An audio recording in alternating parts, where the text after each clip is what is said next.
Muy bien, amigos. Esta es la sección 6 de el estudio de Daniel, el quinto reino. En el día de hoy vamos a estar estudiando el capítulo 5 del libro de Daniel, pero antes quiero hacerles un resumen de lo que vimos la vez anterior. Vimos el capítulo 4 del libro de Daniel. Hablamos sobre el otro sueño, el sueño alternativo que tuvo el rey Nabucodonosor. Hablamos de la interpretación que Daniel proveyó al rey. También vimos el hecho de que el rey Nabucodonosor entró en un problema mental, una locura, y hablamos acerca de un poco de arqueología de aquella carta del rey Nabonido, donde se habla acerca de un rey que perdió la noción de tiempo y espacio. Si tú no estuviste con nosotros en esta sección, puedes ir a YouTube, y en YouTube está ese estudio de la sección número 5 en donde hablamos literalmente acerca de la locura de Nabucodonosor y la evidencia arqueológica para demostrar que este evento hay una alta probabilidad que en efecto sucediera. Por último, hablamos acerca del regreso de la cordura al rey Nabucodonosor y cómo Dios lo bendijo, lo reconstruyó, lo levantó y le regresó el reino. Hoy, esta noche, vamos a hablar del capítulo 5 del libro de Daniel. El capítulo 5 del libro de Daniel, señores, es un capítulo pivote, podemos decir. Muchas cosas cambian acá a partir del capítulo 5 y por eso tiene una importancia increíble. Este capítulo 5 nos presenta un cambio radical con respecto a las circunstancias. Así que bueno, vamos a estar hablando en el día de hoy acerca de eso y mucho más. Muy bien. Lo primero que relata el capítulo 5 es el rey Belsasar y su fiesta. Vamos a Daniel capítulo 5 versículo 1. El rey Belsasar hizo un gran banquete a 1000 de sus príncipes y en presencia de los 1000 bebía vino. Bueno, yo le voy a ser sincero, cuando yo estudio la Biblia, la verdad es que me gusta hacerme preguntas, cosas que no están implícitas en lo que estoy leyendo. Y me gusta pues indagar en ciertas cosas. Y lo que le voy a presentar aquí son mis propias preguntas con respecto a la Biblia. Y la primera pregunta que yo me hago es, bueno, hemos hablado del rey Nabucodonosor hasta este momento, pero no hemos tenido el tiempo de hablar acerca de este tal Belsasar. ¿Quién es Belsasar? Eh, ¿Quién es esta persona que de repente aparece de la nada y comienza a tener una preponderancia dentro del estudio? Bueno, esto es lo que, perdón, esto es lo que yo he encontrado y lo que yo quiero presentarles a ustedes es quién es este rey Belsasar. Para mí yo creo que es importante que entendamos la historia para que estemos en el contexto ideal de la Biblia. Así que me he tomado el tiempo de preparar esta infografía para ustedes, en donde aparece la sucesión de reyes desde Nabucodonosor II. Recuerden ustedes que el rey Nabucodonosor, este que está acá, es el rey Nabucodonosor II. Perdonen ustedes, creo que y cometí un error acá. Voy de nuevo. Aquí está, ahora sí. Este rey Nabucodonosor II es el rey que está en los tiempos de Daniel, y recuerden ustedes que dijimos que es el rey del imperio neobabilónico, porque el imperio babilónico había tenido importancia. Sin embargo, otros imperios lo habían atacado y lo habían prácticamente disminuido. Así que en los tiempos de Daniel es el imperio neobabilónico y está el rey Nabucodonosor. Y ya ustedes lo conocen, vamos a ir uno por uno por estos reyes. Llegó a Babilonia a su máxima expansión. Derrotó a Egipto en Carquemis, que solo se lo mostré en una presentación anterior. Conquistó a Jerusalén y ya lo vimos, destruyó el templo de Salomón en el año 586, ordenó el destierro del pueblo de Judá y construyó y embelleció Babilonia. Hizo la puerta de Ishtar, las murallas del palacio, hizo el Sigurat Etemenanki. Es probable que él haya sido el que hizo los famosos jardines colgantes de Babilonia. Así que ese es el rey Nabucodonosor. Ese es el rey que entendemos por el libro de Daniel que enloqueció, que se convirtió prácticamente en un animal, comía hierba, tenía una enfermedad mental. Muy bien, después del rey Nabucodonosor, el próximo que vino es el rey Evil Merodach. Eh, es el hijo y sucesor de Nabucodonosor II. Reinó solo 2 años. y liberó al rey judío Joaquín de la prisión. Su reinado terminó abruptamente cuando fue asesinado por sus propios familiares. Hubo una especie de golpe de estado en donde asesinaron al hijo de Nabucodonosor llamado Evil Merodach. Y entonces quien vino después fue el rey Neriglissar. Este rey era cuñado de Evil Merodach. En toda esa trama del asesinato de Evil Merodach, eh, dicen que a río revuelto ganancia de pescadores, así que su cuñado, Neriglissar, cuñado de Evil Merodach, tomó el trono, usurpó el trono después del asesinato del rey y también, naturalmente, tuvo preponderancia desde el punto de vista de infraestructura porque hizo proyectos de construcción, mantuvo la estabilidad del imperio. Naturalmente, algunas de estas fotos son producto de relieves, otras son producto de simplemente la imaginación, porque no se guardan relieves de estos reyes. En este caso, esto es simplemente imaginación de cómo se pudo haber visto. Muy bien, luego entonces de Negriglizar vino Lavachi Marduk, que era hijo del anterior, era hijo de Neriglissar, y gobernó apenas unos meses. Fue derrocado también por un golpe de Estado. No hay una imagen que lo represente, así que también esto es una imagen de idea de cómo pudo haber sido.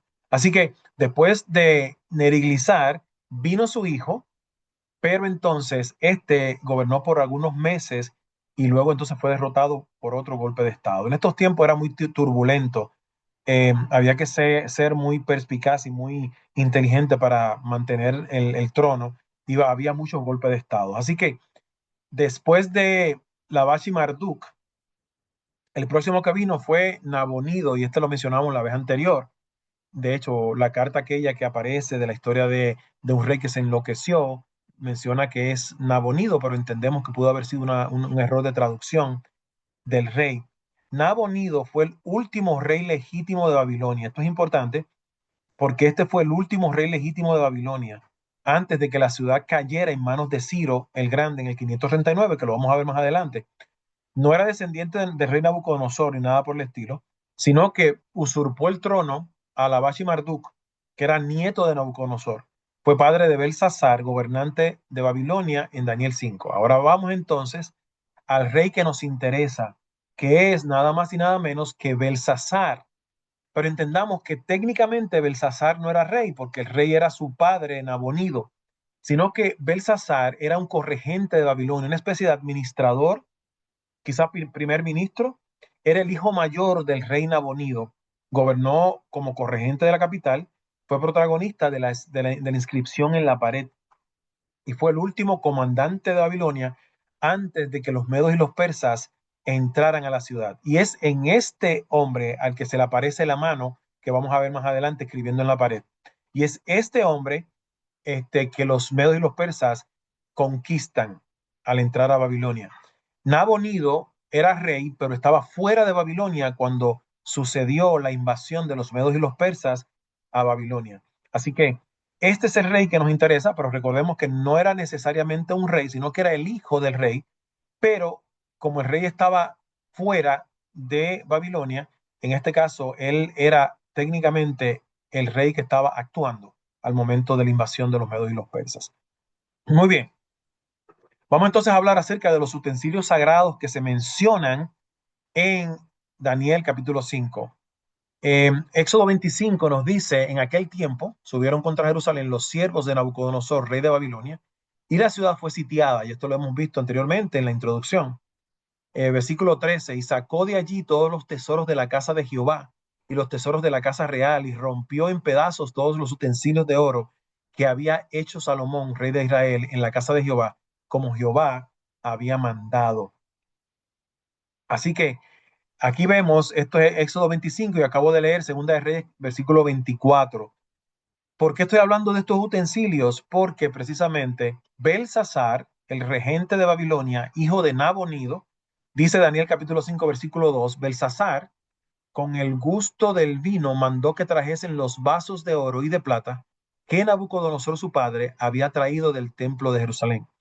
Tú te preguntarás por qué dice que Nabucodonosor era su padre si su padre era Nabonido, naturalmente, porque vemos a los reyes anteriores como una sucesión de paternidad. Y me imagino que era importante asociarse con los reyes anteriores para establecer algún tipo de control dinástico. Así que dice, para que bebiesen en ellos el rey y sus grandes, sus mujeres y sus concubinas. Entonces fueron traídos los vasos de oro que habían traído del templo de la casa de Dios, que estaba en Jerusalén, y bebieron en ellos el rey y sus príncipes, sus mujeres y sus concubinas. ¿Qué le estoy diciendo? La fiesta de Belsasar, ese día fatídico de la invasión de Babilonia, en esa fiesta él mandó a buscar los vasos sagrados que Nabucodonosor se había robado en su invasión en Babilonia. Esos vasos eran del templo, eran vasos sagrados utilizados en el templo de Salomón. Así que él llama esos vasos y se sirve vino, y esos vasos son parte de la fiesta que él tiene en Daniel capítulo 5. Versículo 4: bebieron vino y alabaron a los dioses de oro, de plata, bronce, de hierro, de madera y de piedra. Es curioso que Daniel tome en consideración oro y plata, en este caso bronce y hierro, que fueron las figuras que se presentaron en aquella estatua que vio Nabucodonosor. Así que Daniel dice, estaban adorando a dioses terrenales, porque al fin y al cabo, cada una de esos metales en la estatua representaba un reino terrenal. Ahora entonces es donde viene el clímax de esta historia, en donde se complica el asunto y aparece esta manifestación sobrenatural.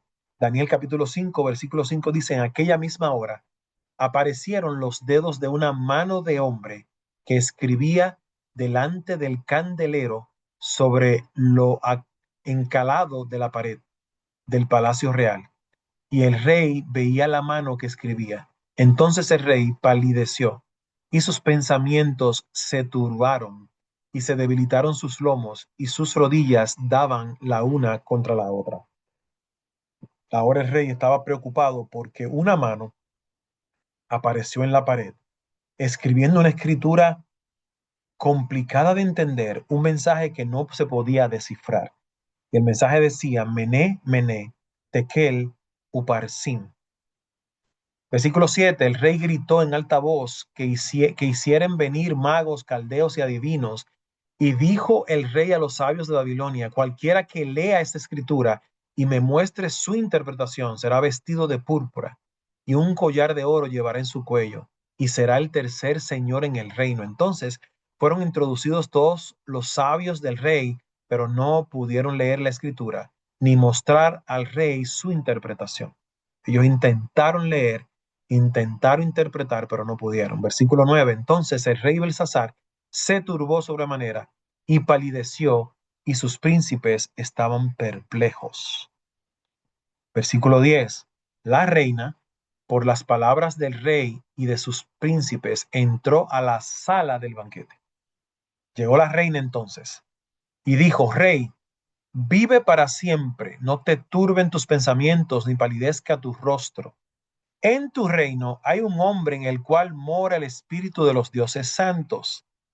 Y en los días de tu padre se halló en él luz e inteligencia y sabiduría, como sabiduría de los dioses, al que el rey Nabucodonosor, tu padre, oh rey, constituyó jefe sobre todos los magos, astrólogos, caldeos y adivinos. Versículo 12: por cuanto fue hallado en él mayor espíritu y ciencia y entendimiento, para interpretar sueños y descifrar enigmas y resolver dudas.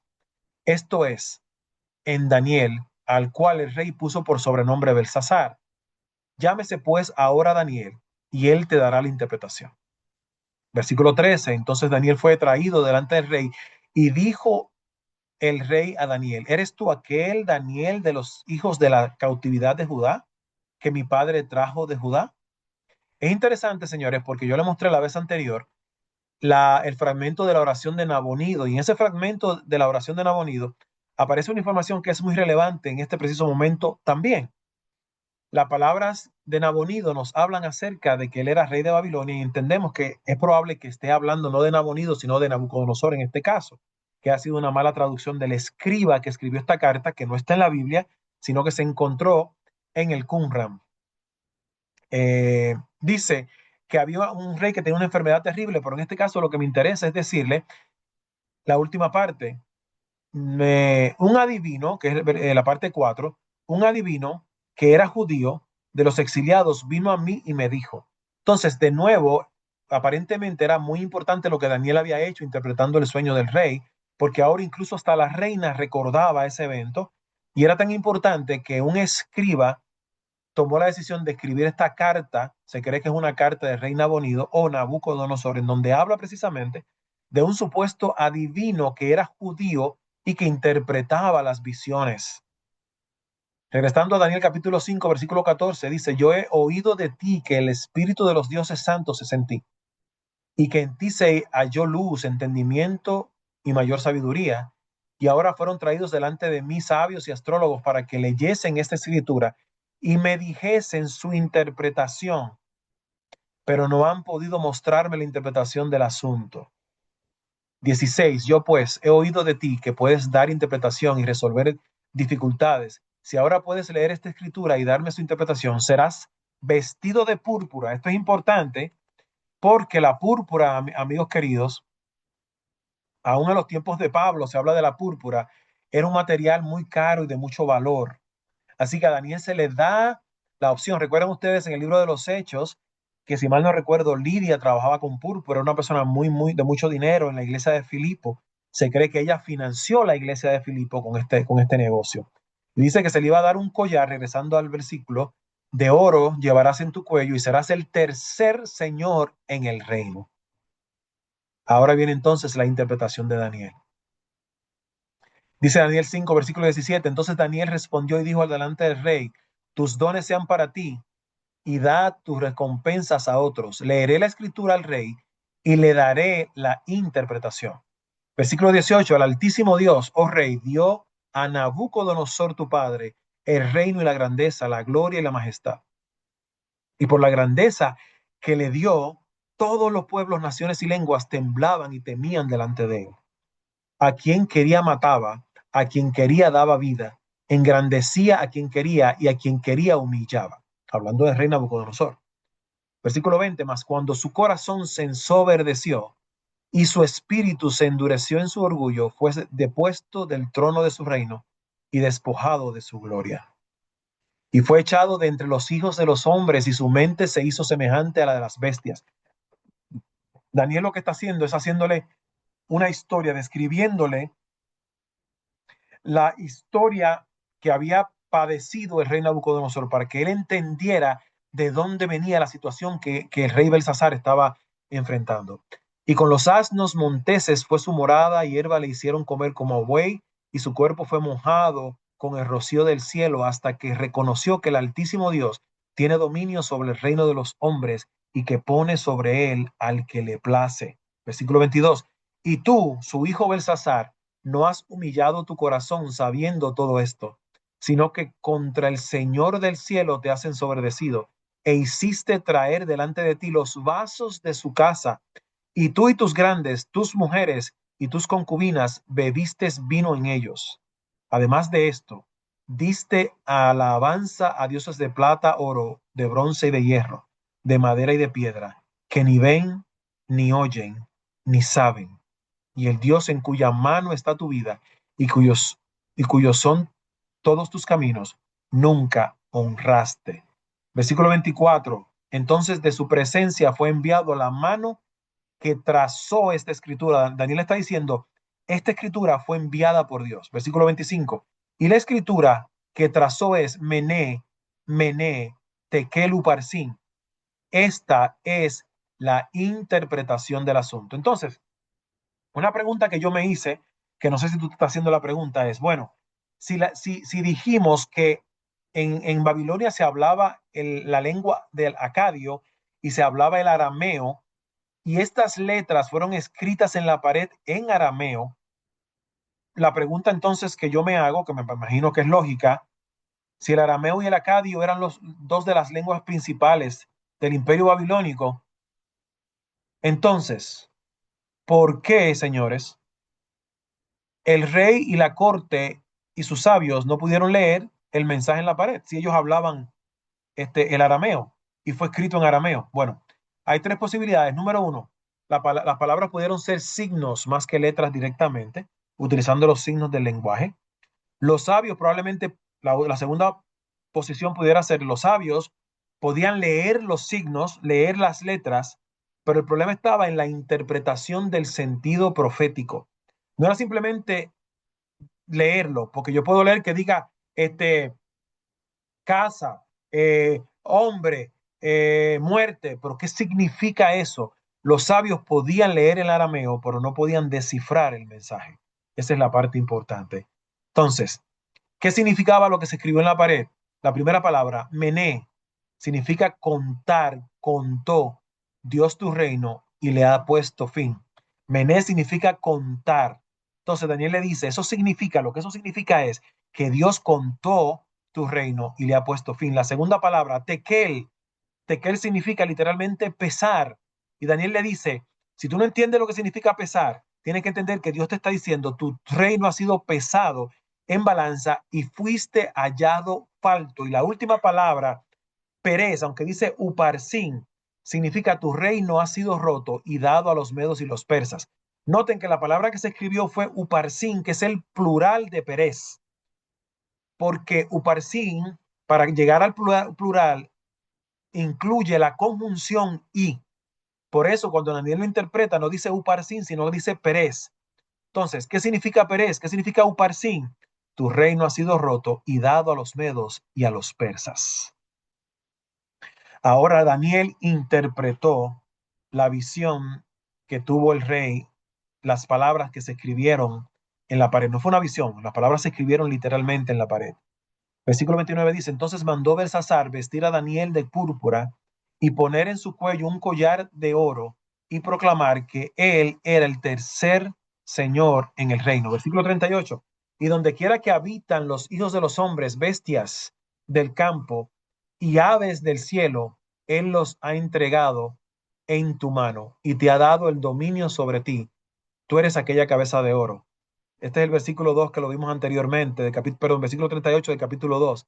Y después de ti se levantará otro reino inferior al tuyo. Recuerden ustedes, señores, que Nabucodonosor tuvo una visión de una estatua y Dios le aclaró a través de Daniel a Nabucodonosor que después de Babilonia iba a venir otro reino. Y aquí está Daniel diciéndole, el pecho de plata es el próximo reino que habría de venir. Y esta noche que el rey estaba tomando con los vasos del santuario, celebrando y haciendo adoración a dioses falsos, esa noche terminó por fin Babilonia. El reino fue quitado y dado a Darío de Media. ¿Quién es Darío de Media? Bueno, regresemos a Daniel capítulo 5, versículo 30, perdón, y dice, la misma noche fue muerto Belsasar, rey de los caldeos. Así que Belsasar, el administrador de Babilonia, hijo de Nabonido, esa misma noche, cuando entraron los medos y los persas, le dieron muerte a la administrador de Babilonia. Y Darío de Media tomó el reino siendo de 62 años. Así que esta historia es muy común en los libros de historia cuando hablamos de la destrucción de Babilonia. ¿Cómo fue Babilonia destruida? Cayó en el año 539 antes de Cristo ante el imperio persa liderado por Ciro. Persia era una parte del imperio, los medos eran otra parte. Ellos se unieron en contra de Babilonia. ¿Quién es Persia hoy día? Es Irán. ¿Quién es Babilonia hoy día? Es Irak.